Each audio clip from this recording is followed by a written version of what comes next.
करना पड़ा। 140-45 करोड़ की जनसंख्या है, एक मेरे ना करने थोड़ी सृष्टि कभी का रुक जाएगा। जी, यानी कि आप शादी करेंगी नहीं, ऐसा तो लग रहा है।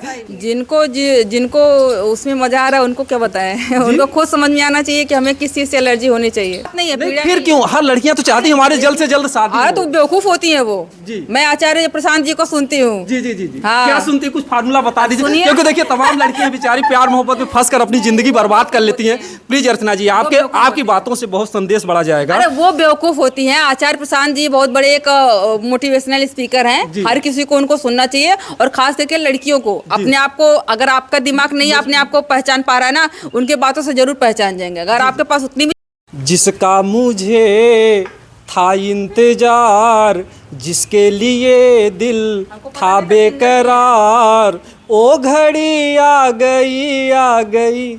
दोस्तों नमस्कार, आप लोग घबराइएगा मत। ये कौन सी घड़ी आई है, मेरे लिए नहीं है, ये अर्चना जी के लिए है। अर्चना जी पर्सनल अपने लिए कह रहे हैं, क्योंकि इनके जो है खुशी में, जिसके लिए लोग मेहनत करते हैं, आज ये आजमगढ़ में धमाल मचाई हुई हैं। पत्रकारिता के मामले में अगर देखा जाए तो इनके 1 लाख सब्सक्राइबर पूरे हुए हैं, और जिसकी खुशी में इन्होंने जो है हम लोगों को सादर सम्मानित निमंत्रण दिया है। और आज बहुत ही खुशी का दिन है।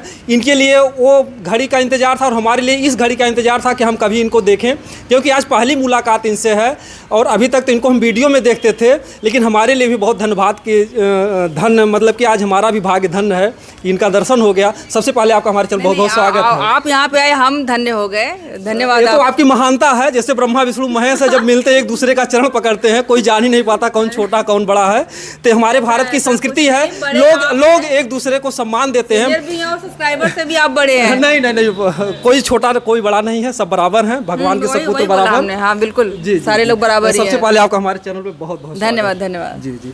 तो हमारे दर्शकों को आप थोड़ा अपने मुंह से बता दीजिए कि कैसा कार्यक्रम है ऐसा आज जो हमारे उत्तम न्यूज है उस पर 1 लाख सब्सक्राइबर पूरे हो गए, तो हमने सोचा कि भगवान को धन्यवाद कर दिया जाए। जी। तो हमारे यहाँ गरीबा का स्थान है, बहुत फेमस है, बहुत सम्मानित है यहाँ पर। जी जी जी। तो यहाँ पे थोड़ा सा घुमा दीजिए, देखिए मंदिर है यहाँ पर, छोटा सा कार्यक्रम है। क्या नाम है यहाँ पे गरीबा का स्थान बोलते हैं, गरीबा बाबा, बूढ़ो बाबा। जी जी। अगर कोई आना चाहे यहाँ पर तो किस पते किस एड्रेस से आ सकता है? ये यहाँ पे आने के लिए आप कप्तानगंज मार्केट आएंगे, सबसे नज़दीक में आपको यहाँ पे बिजली विभाग है एक। जी जी। तेरही बिजली विभाग, यहाँ पे आकर आप जो है कि यहाँ पे बस जस्ट आ सकते हैं, अंदर में है। जी जी जी। रोड से आपको जगह मिल जाएगी, दिखता भी है। अगर बाईपास से आप आते हैं, कप्तानगंज बाईपास से आते हैं तो आपको दिखेगा रास्ते में ही। और अगर आप इधर से आते हैं तो भी आप पावर हाउस देखे तेरही का, वहाँ से आपको अंदर में मिल जाएगा। आप यहाँ पर पिताजी ने कथा सुना, जो कुछ भी है हिंदू रीति रिवाज के अनुसार भोजन की भी व्यवस्था है, गर्मा गर्म पूड़ी की भी व्यवस्था है। दर्शक बंधुओं, बहरहाल कभी अगर चांस मिला तो आप लोगों को भी निमंत्रण मिलेगा, सब लोग आइएगा।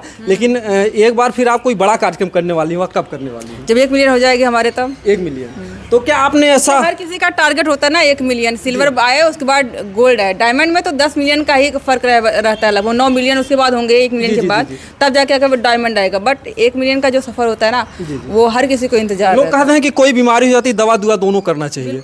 तो इस कार्य में जो है, जैसे क्या कोई ऐसी मन्नत थी कि हमारे 1 लाख सब्सक्राइबर पूरे हो जाएंगे तो हम यहाँ पर ऐसा? नहीं, कोई मन्नत वगैरह नहीं थी। हम सोचे थे कि जब हमारे इस तरह से पूरे होंगे तो हम कुछ थोड़ा सा धार्मिक व्यक्ति हैं हम। जी जी जी। तो हमने सोचा कि ईश्वर को धन्यवाद किया जाए। और पापा जी की तबीयत पिछले साल खराब थी। अच्छा अच्छा। तो उनका भी मन्नत था, तो उसी दोनों में एक साथ एक पंथ दो कार्य, यानी एक तीर से दो निशाने जो है अर्चना जी निभा रही हैं। मतलब कि दोनों ही खुशियाँ हैं, पिताजी की तबीयत भी ठीक हुई और सब्सक्राइबर भी पूरे हुए। तो यहाँ का जो इतिहास है कितना पुराना है, कब से है? इतिहास तो पापा जी कहते हैं कि हम लोग छोटे थे उसके पहले का है, हमको याद नहीं आता है कब का है, लगभग 100 साल के आसपास का होगा। जी जी जी। हाँ। जी जी। अब थोड़ा आप अपना इतिहास बताइए। लोग कभी आपको कहते थे कि साइकिल वाली पत्रकार। हाँ, कहते थे लोग, और साइकिल से हम जाते भी थे। यहाँ के जो आजमगढ़ एयरपोर्ट है, और जो हमारा उत्तम न्यूज आज यहाँ पे 100 लाख हुआ, मतलब 1 लाख हुआ है, वो कहीं न कहीं इस आजमगढ़ एयरपोर्ट की ही देन है। जब मैं पहला मेरा द रिपोर्टर अर्चना, जिसका अभी वर्तमान में है, पहले ब्लैक ब्यूटी अर्चना था,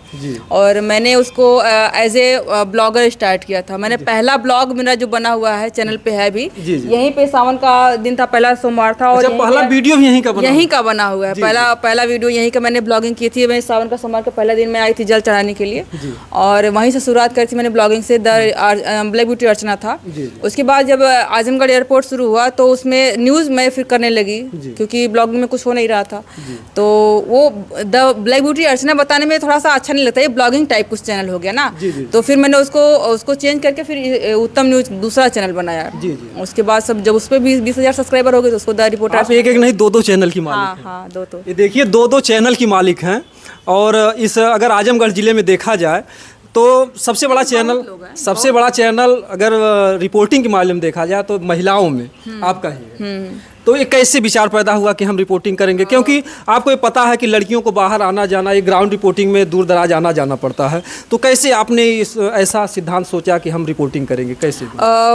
मैंने बीएड भी किया हुआ है, तो परिवार चाहता था कि हम टीचर बने, लेकिन मेरा टीचर में कोई इंटरेस्ट नहीं है। सेम रूटीन जाना, वही बच्चे देखना, वही सारी मतलब कि बोर हो जाना है। कुछ नया सीखने को नहीं मिलता है। तो मेरा बचपन से ही ये सपना था कि मैं कुछ हर दिन मेरा कुछ एक्साइटेड हो।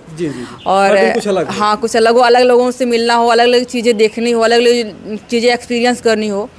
तो इसीलिए मैंने BHU से मास कम्युनिकेशन। उसके बाद फिर मैं चाहती थी कि जा करके मतलब किसी बड़े चैनल में काम किया जाए। तो देखा हमने कि सारे लोग यूट्यूब पे आ रहे हैं और यूट्यूब एक अच्छा प्लेटफॉर्म है। तो फिर हमने भी यहाँ शुरू किया। कहीं जाना भी नहीं है घर से, क्योंकि दिल्ली उस समय सेफ नहीं है, अभी भी नहीं सेफ है। देख ही रहे हैं किस तरह घटनाएं हो रही। तो अकेले जा करके कोई भी माँ बाप नहीं चाहते हैं। पिताजी हमारे भी रोके कि वहाँ पे सेफ नहीं है, यहीं पे तुम काम करो। माइक वगैरह जो हम शुरू में लेकर के चलते थे, हमारे पिताजी ही बना कर दिए थे। अच्छा, पिताजी का बहुत बड़ा सहयोग है। और शुरू में जब हमारा भाई छोटा था शुरुआत के दिनों में, तो जब कहीं जाना होता तो अपनी मम्मी को लेकर के जाते थे, जब ब्लॉगिंग भी करते थे और न्यूज़ भी करते थे। तो पहला हमने निरहू का इंटरव्यू किया था, मम्मी के साथ में गए थे किशनदासपुर में। तो इस तरह की चीज़ें हैं, परिवार को लेकर के चलते हैं, भाई है, बहन है। और पिताजी को भी लेकर के कप्तानगंज में मतलब वो एक्सीडेंट हुआ था, वहाँ पे गए थे। इस तरह की चल रही है। परिवार का पूरा फुल सपोर्ट। कभी कभी गांव वाले ही जो है उल्टा सीधा बोलते हैं, परिवार वालों को डिस्टर्ब। कितने लोग 2-4 दिन कराने के बाद भी छुड़वा देते हैं। कुछ ऐसा गांव समाज से भी आपको? नहीं, इस तरह का नहीं हुआ, क्योंकि हम पहले से ही दबंग थोड़ा खरखर होता है ना, एक कोई देख करके उसको पहले से उसको लोग समझ जाते हैं कि किस विचार और किस व्यक्तित्व का इंसान है। ये दबंगई आई कहाँ से? तो पता नहीं कहाँ से आई। नहीं, कुछ तो जरूर होगा, क्योंकि तमाम कहते हैं ना कि महिलाओं का दिल बहुत कोमल होता है, बहुत नॉर्मल होता है। अगर देखा जाए तो आपकी आवाज़ों से कितने लोग डर जाते हैं, कांपने लगते हैं। ऐसा नहीं है, मैं शुरू से ही थोड़ा सा दबंग टाइप थी। मतलब कहते हैं ना कि एक परिवार में होता है, बच्चा पैदा होता है, वहीं पता चल जाता है कि ये अलग प्रवृत्ति का है। तो होनहार वीरवान के हो चीखने पात, यानी जैसे पैदा होते तैसे कुछ लक्षण। मम्मी मेरी बताती है कि शुरू से ही मेरा थोड़ा सा अलग वो। शुरू में आपने क्या दबंगई की थी? कुछ आपकी माँ ने बताया कि आपने किसी लड़के को मार दिया, किसी को मारा, ऐसा कुछ था? इस तरह का नहीं। वो बात आवाज़ मेरी बहुत वो थी। और शुरू से ही मुझे लोग कहते थोड़ा धीरे बोलो, लेकिन नहीं, मेरी आवाज़ मैंने ओरिजिनल जो है वो दबा करके मैं धीरे बोल सकती हूँ, लेकिन ओरिजिनल मेरी आवाज़ जो है वो। अच्छा, आवाज़ जो टाइट है, यानी जो दबंग वाली आवाज़ है, जानबूझ के निकालती हैं? नहीं, कि मतलब कहीं ओरिजिनल है, कहीं ऐसा है कि जो है ताकि जो लड़के हैं वो डर जाएं, लड़कों को डराने का मेरा कोई उद्देश्य नहीं है, कोई नहीं मन है। मैं लड़कों से क्यों डराऊं? मेरी भाई भी लड़का ही है, मेरे पिता भी एक आदमी ही है। नहीं, जो आज का माहौल है, जो आजकल के माहौल है, जो लड़के हैं जो उनके नहीं, वो आवाज से नहीं डरने वाले। ना, वो आवाज से नहीं डरेंगे। उनके आपके पास हथियार हो फिर भी वो दबोच करके छीन लें। इस तरह के घाघ आज के समय में जो जिन लड़कों की आप बात कर रहे हैं, तो नहीं, बातों में तो दम होता। कहते हैं कि अगर बातें खरूस हैं, अथवा है, तो उन लोगों को पहले लग जाएगा यार बोल ऐसा रही तो हम कैसे जो इससे बात करें। उनमें तो एक डर वो थोड़ा सा जो शुरुआत का होता है, कहीं आपको नहीं लगता कि आपके लिए सेफ्टी कवच बन जा रहा है? हाँ, कहीं न कहीं होता है। हमसे लोग उस तरह से BHU में पढ़े, सारे लड़के हमसे डरते थे, हमसे कोई बात नहीं करना। सारे लड़के डरते थे हमारे क्लास के। ये अपनी थोड़ा सा बहादुरी हो गया, क्योंकि हम आर्ग्यू कर रहे थे। और हम जब तर्क करने लगते थे तो लोग कोई बोलता ही नहीं था कि भाई इसे आप इसके मुंह लगना है क्या, ये तो फालतू बकवास करती है। जी। और बाकी लोग सुन लेते थे उनकी बातें। तो अच्छा, कभी कोई BHU में पढ़ रहे थे या कभी कोई लड़का जो ऐसा था कि जो कि आपकी तरफ खिंचा हो, कभी कुछ कहा हो तो आपने उसको डांट दिया हो? ऐसा नहीं, मैं हर किसी को भाई ही बोलती हूँ, और इसके मन में रहा होगा वो अपने मन तक लेकर रहा होगा, मेरे तक कोई नहीं आया कभी। तो कहीं कहीं से आपको लगता है कि हमारी अगर कड़ी आवाज़ है तो हमारी एक सेफ्टी का भी एक थोड़ा सा तो है जी। इस तरह के अगर कोई मनचले लोग होते हैं वो फ्लैट करने वाले, किसी मनचले से भेंट मुलाकात हुई इस तरह का कोई सामने? इस वीडियो से एक सीख मिलेगी, क्योंकि तमाम लड़कियां बेचारी पढ़ नहीं पाती, डर के मारे स्कूल नहीं जाती हैं, कभी कोई रास्ते में छेड़ देता, तमाम उनके सामने पड़। तो कैसे उनसे दबंगई करें? उन लड़कियों के लिए एक सीख दीजिए। दबंगई आपको जरूरी नहीं है, आप उनके मुँह ही मत लगिए जी। दिक्कत आप जब जैसे ही अगर आप तेज भी बोलेंगे, तिरछा भी बोलेंगे, तीखा भी बोलेंगे, अगर किसी भी तरीके बोलेंगे तो वो उसमें मजा ले लेंगे। आप सबसे अच्छा चीज़ है कि आप बोले ही ना कुछ, अपने अपने काम से काम सबसे अच्छा। जी जी जी जी। अच्छा, इस लाइन में आप कितने दिनों से? मुझे लगता है कि 2019 में मैंने शुरुआत की थी ब्लॉगिंग से। जी उसके बाद तो फिर 2 साल मैंने ब्लॉगिंग की। जी जी। और उसके बाद फिर मतलब 5 साल से लगी हुई हैं। हाँ जी। नहीं 2019 नहीं, 2019 में मैं BHM थी। जी। 20-21 से। जी जी। अच्छा, इसमें कोई ऐसा दिन आया जिस दिन आप घबरा गई हो कि यार हमने क्या चुन लिया, गलत रास्ता चुन लिया, कुछ कभी कुछ ऐसा हुआ? नहीं, कभी जब व्यूज देखिए, जब व्यूज नहीं आता है लोग डिमोटिवेट हो जाते हैं, इतना खर्चा हो जाता है दौड़ने धूपने में, तो डिस्टर्ब भी होती है। नहीं, डिमोटिवेट तो नहीं होती हूँ, बट जब व्यूज नहीं आता तो लगता है कि क्या कमी रह गई। जब आप अपनी कमियों को तलाशती थी। हाँ। तो जिनका जैसे कितने लोग हैं चैनल बेचारे सालों सालों मोनेटाइज नहीं होता है, वो क्या करें जो मेरा है? भी नहीं, आप सफलता का कोई सूत्र बताइए ताकि जो सफलता का कोई सूत्र नहीं है, बस अरे ऐसे कैसे कहा दी, कोई सूत्र नहीं है? आप ऐसे लग रहा है कि आप छुपा रही कोई। नहीं, ऐसा कुछ भी नहीं है, सूत्र कोई नहीं है, बस हार्डवर्क जरूरी है। जो भी आपको दिखता है वहाँ पे आप करिए। और अगर आप जैसे मैं बनाती हूँ तो मेरा लैंग्वेज थोड़ा सा वो होता है, मैं भोजपुरी बोलने लगती हूँ। जी जी जी। तो कुछ लोग कहते हैं प्रोफेशनल नहीं है, कुछ लोग कहते हैं तुमको पत्रकारिता नहीं आती है। जी जी। वो तो देखिए कमेंट अच्छे बुरे हमेशा आते हैं। बट मेरा जोनर यही है कि मैं जिस तरह के लोगों को देखती हूँ उस तरह की बातें करती हूँ। अगर मेरे सामने कोई बहुत पढ़ा लिखा है तो मैं उससे उस तरह की बात भी कर सकती हूँ। अगर मेरे साथ कोई गंवार काकी दादी बैठी हुई है तो मैं उनसे उस तरह की बात भी कर ले सकती हूँ। तो ये इस तरह की सारी चीज़ें होती है, तो इस पे इन सारी चीज़ों से घबराना नहीं है। आपको जिस तरह का माहौल हो, और खास करके कहिए कि जो हाई सोसाइटी के लोग होते हैं उनके पास टाइम नहीं होता देखने के लिए। गंवार लोग जो होते हैं वही देखते हैं, उनको तो समझ में आना चाहिए। जिनके पास टाइम है, कुछ करने को है नहीं, वही देखेंगे और वही व्यूज बढ़ाने वाले हैं, है ना? तो उनके लिए आप कंटेंट बनाइए और अच्छी न्यूज़ दीजिए, अच्छा काम करिए। जहाँ पे कुछ वायरल होता है उसको देखिए, करिए। बस एक सवाल आपसे है, क्योंकि जो हमारे सब्सक्राइबर हैं इसमें ज़्यादातर संख्या कुंवारे लड़कों की है, तो हो सकता है ये लोग कमेंट करें कि अर्चना जी शादी कब करने वाली है? ऐसा कुछ विचार तो नहीं है मेरा, क्योंकि शादी करना ही नहीं है क्या? वो तो किस्मत पे है, जब कोई अच्छा मिल जाएगा तो हर कोई करता है। तो कुछ तो बता दीजिए, जो है कुछ तो बेचारे कमेंट जरूर करेंगे। नहीं, अभी कोई कुछ इरादा नहीं है।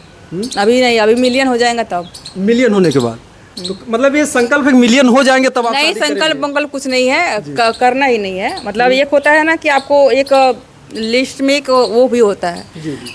मेरे तो में क्या शादी के नाम से कोई एलर्जी है जो आप तमाम देखती हैं? तमाम औरतों को शादी के बाद उनके जीवन में बंधन हो जाता है, उनको मारती हैं, गाली खाती अभी हैं। आप देख रहे हैं कि कोई लड़की जो है कि शादी के बाद कौन जो हाई सोसाइटी के वो भी, और जो लोअर सोसाइटी के वो तो बेचारी तड़प तड़प के मरी रही है। जी जी जी। तो ये सारी चीजें बहुत कुछ ऐसी बातें उसको बताइए ताकि और भी लोग दर्शक हैं वो देखें, वो जाने कि शादी से क्यों एलर्जी है अर्चना जी।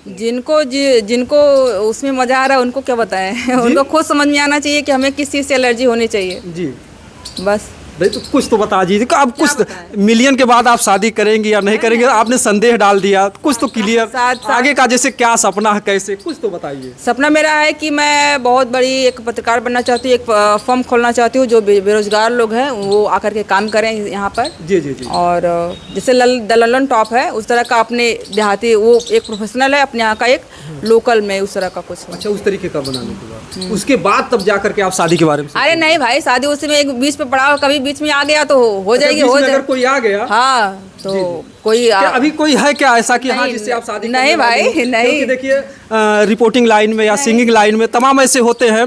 क्योंकि देखिए पल्लवी मैम थी जो उनके ड्राइव, देखिए पल्लवी मैम थी, उनके भी जो ड्राइवर थे पहले लोग पूछते थे, उनके ड्राइवर थे, उनके कैमरामैन थे, उनके बॉयफ्रेंड थे। मेरा भाई है जो कैमरामैन है। जी जी। और कोई नहीं सपोर्ट करने वाला, क्योंकि ऐसा होता है कि हर महिलाओं की सफलता में पुरुष का हाथ होता है और पुरुष सफल होता है। मेरे जो है कि अगर मैं चुनने लगूँ तो कोई मिलेगा, मेरे टाइप का है ही नहीं। अच्छा, आपके टाइप का है ही नहीं, मतलब कि आप अगर देखा जाए तो इस आजमगढ़ की एक अकेली ऐसी हैं कि आपके मनपसंद का कोई है ही नहीं। तो कैसा होना चाहिए? अब तो शादी तो जरूर होगा मन में। कभी कभी देखिए कोई भी लड़का हो लड़की, जब वो जवान होता है तो उसके मन में एक ख्वाब होता है कि हमारी हमारी दुल्हन ऐसी हो, हमारा दूल्हा ऐसा। कुछ तो बता दीजिए अर्चना जी। ये बेकार है, ये सवाल पूछना ही नहीं था आपको। अरे देखिए ये तो करना ही पड़ेगा, इस बंधन से कहाँ कौन जा सकता है, चाहे कोई, नहीं तो सृष्टि का विकास ही रुक जाएगा। शादी तो राम और कृष्ण को भी करना पड़ा। 140-45 करोड़ की जनसंख्या है, मेरे ना करने थोड़ी सृष्टि का विकास रुक जाएगा। जी, यानी कि आप शादी करेंगी नहीं, ऐसा तो लग रहा है कि जैसा ये बोल रही हैं कि हमारे ना करने सृष्टि का विकास नहीं रुकेगा, इससे लग रहा है कि आपके दिल में पुरुषों की अपेक्षा कहीं न कहीं आघात है, कोई पीड़ा है। आघात नहीं है, पीड़ा फिर क्यों? हर लड़कियां तो चाहती हैं हमारे जल्द से जल्द शादी अरे हो। तो बेवकूफ होती है वो जी। मैं आचार्य प्रशांत जी को सुनती हूँ। जी जी जी जी हाँ। क्या सुनती है? कुछ फार्मूला बता दीजिए, सुनिए। क्योंकि देखिए तमाम लड़कियां बेचारी प्यार मोहब्बत में फंस कर अपनी जिंदगी बर्बाद कर लेती हैं। प्लीज अर्चना जी, आपकी बातों से बहुत संदेश बढ़ा जाएगा। अरे वो बेवकूफ होती हैं। आचार्य प्रशांत जी बहुत बड़े एक मोटिवेशनल स्पीकर हैं, हर किसी को उनको सुनना चाहिए, और खास करके लड़कियों को। अपने आप को, अगर आपका दिमाग नहीं अपने आप को पहचान पा रहा है ना, उनके बातों से जरूर पहचान जाएंगे। अगर आपके पास उतनी भी क्षमता नहीं होगी ना, तो आप गुड़ का गोबर हैं। जी जी हाँ। तो आप उनको बता दीजिए, और जो ये बता रहे हैं उसको आप लोग भी सुनिए। जो लोग मतलब कि छोटी सी उम्र में 10-12 में पढ़ती हैं, प्यार वार के चक्कर में फंस करके कहीं फांसी लगा लेते, कहीं जान देते थे। हमारा देखिए पूछने का ही मकसद है कि आपकी बातों से एक नया संदेश जाए, और जो लड़कियां जो है प्यार वार के चक्कर में फंसती हैं वो बच जाए, जो है उनका भविष्य खराब हो जाए। सब उनको कुछ ज्ञान ही नहीं होता। सबसे बड़ी चीज उनके माँ बाप संस्कार उस तरह के नहीं देते हैं, उनको बताएं कि क्या सही है क्या गलत है। उनको एक छुई मुई लड़की बनाते हैं, उनको लड़की नहीं इंसान बना के पेश करिए समाज के सामने। जी, जी, जी। जब तक आप उनको लड़की बनाएंगे वो किसी का सहारा ही ढूंढेंगे। उनको इंसान बनाएंगे तो वो अपने बारे में सोचेंगे, उसके बाद अपने बारे में सोचते हुए अगर कोई बेटर मिलता है। चक्कर में फंस जाती है, इसका मतलब कहीं कहीं से माता पिता ही जिम्मेदार होते हैं। माता पिता हम 100% नहीं कह सकते, बट ये बना छुई मुई नहीं बनाना चाहिए, बनाते तो माता पिता। हाँ, ये जिम्मेदारी है कि उनको लड़की ना बनाए। अगर कोई लड़की है तो उसको लड़की ना बनाए, कोई लड़का तो उसको लड़का ना बनाए, उसको इंसान बनाए। जी जी। और मुझे लगता है कि अगर हम हर किसी को इंसान बनाने लगे तो ज़्यादा से ज़्यादा अपराध हमारे जहाँ जो रेप जैसे है, मर्डर है, ये सारी चीज़ें, लड़कियों के साथ जो आए दिन घटनाएं होती है, दुर्घटनाएं होती हैं, ये सारी खत्म हो जाए। बट हम लड़कों को लड़का बनाते हैं, अरे तुम श्रेष्ठ हो, लड़की को बनाते हो छुई मुई, तुम तो लड़की हो, दब के रहो। यानी उनकी मानसिकता को ही मतलब एक छुई मुई नॉर्मल बना दिया। तो लड़कियों को बस अब चाहिए कि हमको एक चाहिए हमारा प्रोटेक्शन करने वाला, हमको प्रोटेक्ट करे, चाहे बॉयफ्रेंड हो, चाहे हाई स्कूल इंटर में मिल जाए, चाहे BA सेकेंड ईयर वो 3rd ईयर में मिल जाए, चाहे पढ़ो चाहे लिखो ना लिखो, चाहे तुम पूरा डिग्री धारण कर लो, तुमको एक चाहिए। ये सारी चीज़ें आपको इंसान अगर आप बनेंगे ना, तो आप सहूलियत देखेंगे कि हमको चाहिए, कब चाहिए और कैसा चाहिए। अगर आप सिर्फ छुई मुई बनेंगे तो आपको सिर्फ चाहिए एक मारे पीटे शराब पीकर गाली गलौज करे, कुछ भी करे, वो चले ताड़ना आपको पूरा जीवन। बिल्कुल बिल्कुल। जी जी, इन्होंने बहुत अच्छी बातें बताई। जो है लास्ट में हमारे दर्शक बंधुओं को और क्या कहना चाहेंगे? और कहना चाहिए कि हमारा द रिपोर्टर अर्चना चैनल है, उसको सब्सक्राइब करिए, उत्तम न्यूज़ है उसको जल्दी से 1 मिलियन करवाइए, तो बड़का वाला भंडारा करें। बड़का वाला भंडारा, और उस बड़के भंडारे में जितने लोग हैं सबको निमंत्रण मिलेगा, सबको मिलेगा। हाँ, सबको। तो बहुत ही खुशी का माहौल है, और अर्चना जी के इस वीडियो से और इनकी बातों से एक बहुत बड़ा संदेश भी जाएगा। और जैसा कि एक बात का हमको थोड़ा कष्ट है कि जो इन्होंने कहा कि हम कभी नहीं शादी करेंगे, तो हो सकता है कि समाज सेवा करना चाह रही हैं तमाम। एक शिक्षिका थी, वो भी जो है दिल्ली की हैं, अरे वो डॉक्टर हैं, वो भी जो है समाज सेवा करती हैं, क्योंकि उन्होंने देखा तमाम लड़कियों को दहेज प्रथा मार दिया जाता है, जला दिया जाता है, उनको एक पीड़ा होती है। तो हमारा ये नहीं कहने का तात्पर्य है, आप लोग कुछ गलत अर्थ मत लगाइए, हमारे कहने का मतलब ये है समाज में एक नया संदेश जाए। लोग जो है बेटियों को मारे ना, गाली ना दे, क्योंकि वो समय अब दिन दूर नहीं है, तमाम लड़कियां ऐसे ही कह देंगी कि हमें शादी ही नहीं करना है। क्योंकि जब एक पीड़ा देखी जाती है, दहेज प्रथा में लोग जला देते हैं, बच्चों के सामने मार देते हैं, गला घोंट देते हैं, तो तमाम तकलीफ़ें हैं। तो प्यार मोहब्बत या शादी विवाह का एक बंधन, प्रेम का रिश्ता होता है, और सृष्टि को चलाने के लिए शादी विवाह करना जो है ज़रूरी भी है, सबको करना ही पड़ेगा। लेकिन बहरहाल कंपल्सरी नहीं है जी, कंपल्सरी नहीं है, करना ही पड़ेगा। नहीं, करना तो पड़ेगा, नहीं कंपल्सरी नहीं, आप मत कहिए। अगर करेंगे नहीं तो फिर जो है कहीं ना कहीं से माता पिता शादी किए तो हम लोग आए। नहीं है जी, कंपल्सरी नहीं है। हाँ, ये एक पड़ाव है जिंदगी का, जिसमें अगर आपको कोई उचित मिलता है, चाहे माँ बाप सजेस्ट करके ला कर दें, या फिर आप खुद मतलब खोजो, उसको ढूंढो, आपको मिले, ये सिर्फ एक पड़ाव है, कंपल्सरी नहीं है। बिल्कुल। मतलब अभी भी विचार है शादी करना। अरे नहीं भाई, कंपल्सरी नहीं है। इन्होंने संदेह में डाल दिया है सबको, शादी करेंगे कि नहीं, कि कभी ना कर रही है, कभी कहती मिलियन के बाद होंगे। तो यहाँ पर सारी बीच नारी है कि नारी बीच सारी है कि सारी ही की नारी है। तो संदेह अलंकार में हम फंस गए, हम खुद निष्कर्ष पे नहीं पहुँच पाए हैं। लेकिन प्लीज़ अगर आप लोग 1 मिलियन इनका सब्सक्राइबर कर देंगे, उत्तम न्यूज़ पे जाइएगा, ढेर सारा प्यार दुलार दीजिएगा, क्योंकि एक लड़की होकर के जिस तरीके से समाज के संघर्षों को झेल करके रिपोर्टिंग कर रही हैं, तो ऐसे में अगर आप लोग प्यार मोहब्बत देंगे, इनके चैनल को देखेंगे, आगे बढ़ाएंगे, तो कम से कम इनका हौसला बढ़ेगा, और इनको देख करके तमाम लड़कियों का जीवन भी सुधरेगा, भविष्य भी सुधरेगा। और हर लड़कियों को, हर माँ बाप को चाहिए कि अपनी लड़कियों को अपने पैरों पर खड़ा करें, उससे जो है उनको दहेज प्रथा में या अन्य चीज़ के प्रताड़नाओं को झेलना नहीं पड़ेगा। और हमेशा इनको बराबर का दर्जा दिया जाए। जब आज का डिजिटल ज़माना है तो ऐसे में इनको बराबर का दर्जा दिया जाए। जैसे आज ही आजमगढ़ में झंडा जो लहरा रही हैं ऊंचाइयों पर, उसी तरीके से हर बेटियाँ, आपकी बेटी छुई मुई नहीं है, बट इनके माता पिता की तरह अगर आप भी सुविधा दोगे तो जैसे आज इनका जो नाम रोशन है, हर कोई जानता है। उत्तम न्यूज़ साइकिल वाली पत्रकार कभी पहले थी, आज गाड़ी से चल रही हैं। हो सकता है आगे आप लोगों का प्यार दुलार होगा तो 4 व्हीलर से भी चलेंगी। तो आप लोग भी अगर सफलता को छूना चाहते हैं तो इसी तरीके से इस वीडियो से सीख भी लीजिए और प्लीज़ जो है इस वीडियो को ज़्यादा से ज़्यादा शेयर कीजिए। जय हिंद।